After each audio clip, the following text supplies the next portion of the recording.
Здравейте, дами и господа, вие сте с предаването Иван Звездев.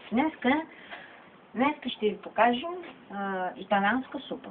Така, трябват ни 150 грама захар, 4 парчета дафинофлес и поправки. Сега ще ви покажем след рекламите.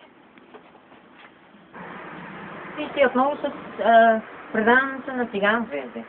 Днеска ще ви представим най-новата супа. Тя е италианска супа.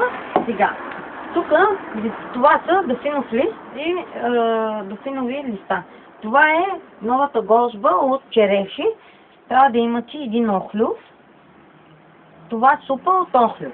Вкарвате охлювите и вътре правите едно салче с поправки. Ето ми индийски орех, дами и господа. Индийски орех. Слагате индийски орех, хубаво го стържите и бъркате. Така. После слагате малко ароматизация, за да може да получи малко вкус, за да може да има повече аромат.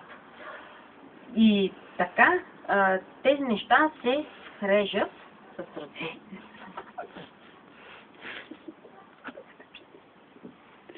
Режете. Слагате едно старо листо.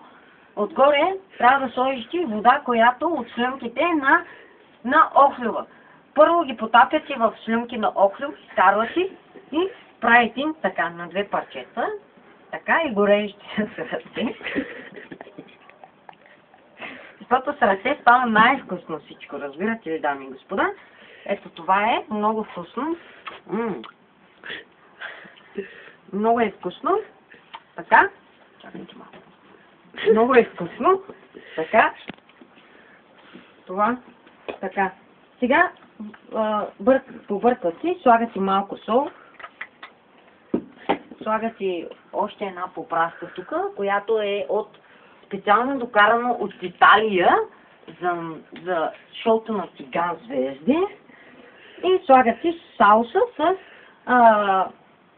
слюнки на охлюв и лайна на човек, които са препарирани и са сложени един ден да се изпаряват, разбирате ли.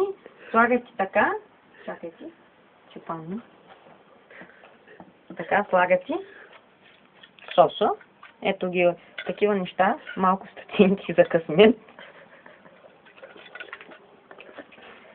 И слагате черешите и бъркате.